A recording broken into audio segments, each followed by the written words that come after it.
Will, what's something you learned and what's something you're eager to learn? I learned that we have a lot of people who are capable of moving without the ball. We have a team that's willing to play with the pass and move their bodies.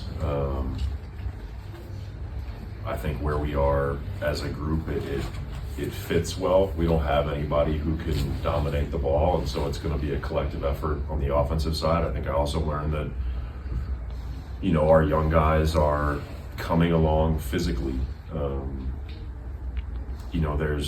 When people talk about development, there's always the conversations about closing the gap basketball-wise, but more than that in the NBA, you have to close the gap physically between being 19 and 26. And I think the work that our group put in this offseason has shown itself. I think we've had instances in the preseason where we've been able to physically hold up in certain moments, especially playing through contact, collisions around the rim. I don't anticipate that being perfect on every possession, but I think I've seen a willingness of our group to put their bodies on the line, especially around the basket, and we need to continue that. And then I'm excited to see what works and what doesn't.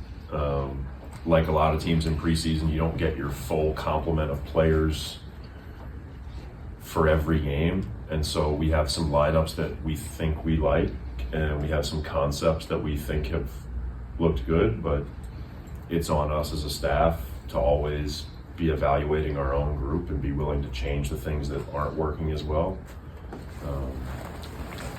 So I think this first part of the season, it's going to be important for us to be honest with ourselves about where we are, what's working and what's not.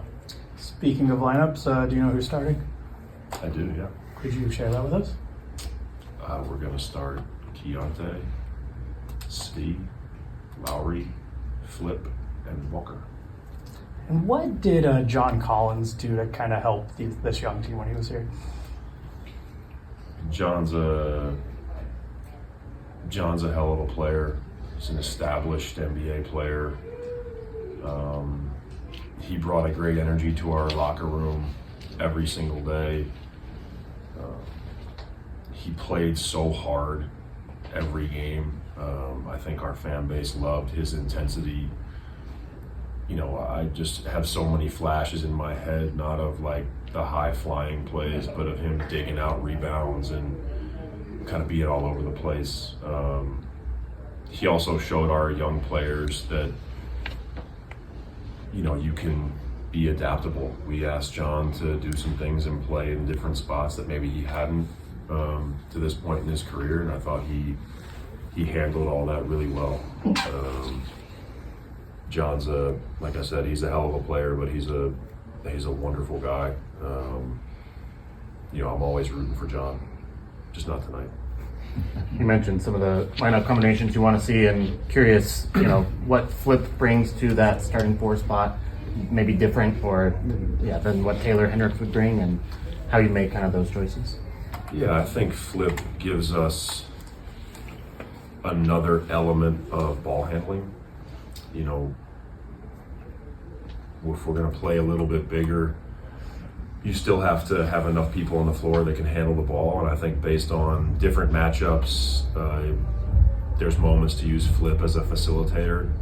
Ball handling doesn't necessarily have to be dribbling, but I think he'll help that group. I also think that it's probably in Taylor's best interest for us to make sure that we're bringing him along in the first part of the season. He played some heavy minutes in some preseason games on purpose to try to spike his conditioning, but we've got a long road ahead this year, and I don't want to lose sight of the fact that Taylor did miss a year, and that we need to help get him through, especially these first 6 weeks. And is Ace on a minutes restriction tonight? Ace is on a minutes restriction. He's obviously going to come off the bench. We're going to try to play him 15 minutes. He's been sick for about 6 days now, so that's the hope. What do you hope to see from Svi? I want Svi to play off the catch and shoot, pass, move. And I think defensively, Svi has shown in moments with us that he can guard the ball, and he is pretty relentless pursuing at different times. This is probably for a lot of our guys, but I don't need Svi to try to prove a point tonight. Just be a part of the group, try to execute on both sides of the ball. He doesn't need to show me or you guys or anybody anything special tonight.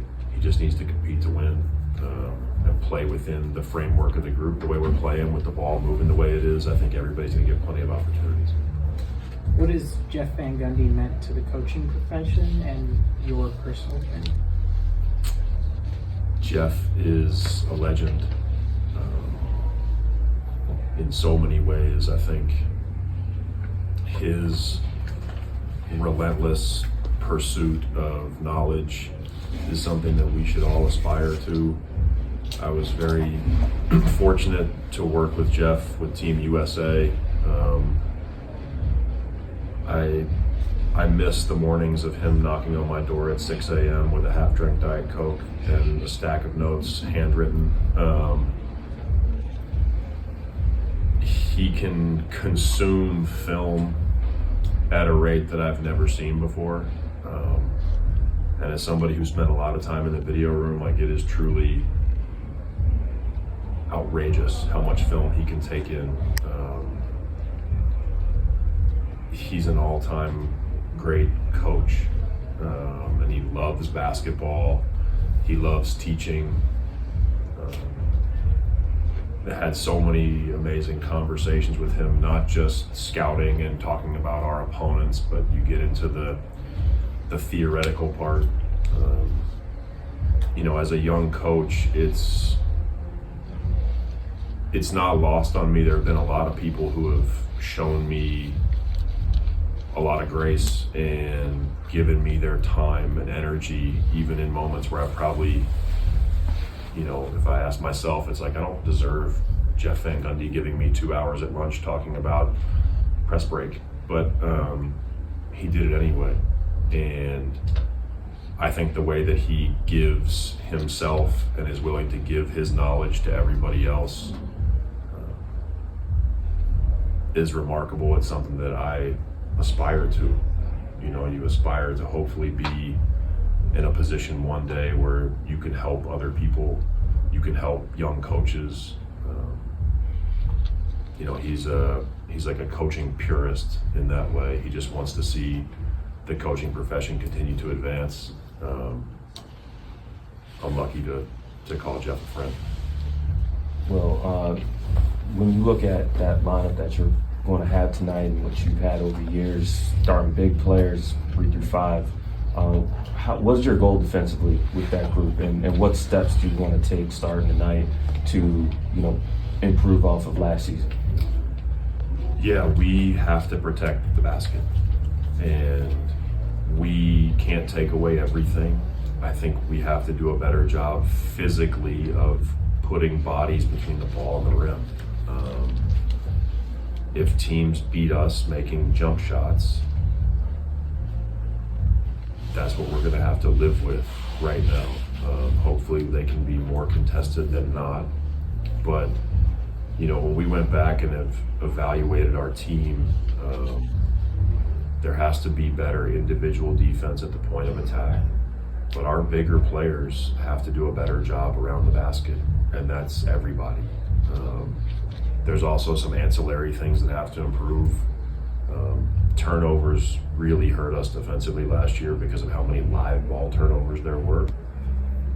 And our defensive rebounding has not been up to par. So my challenge to that group is that if we are going to play bigger, we have to protect the basket, we have to rebound. I recognize there will be other moments where it'll be harder for us, but we have to make choices right now about what we're willing to live with and what we're not. And that's part of what we're trying to train our team is, as much as every coach would like there to be a shutout, there won't be one tonight. And so we have to decide what baskets bother us and what baskets are just life in the NBA. And so we're trying to have our group understand that, because if we create paranoia as a staff and we're mad about every basket, then we're going to take away nothing. So it's really about setting the framework of what we're willing to live with and what we're not. Thank you. Thanks.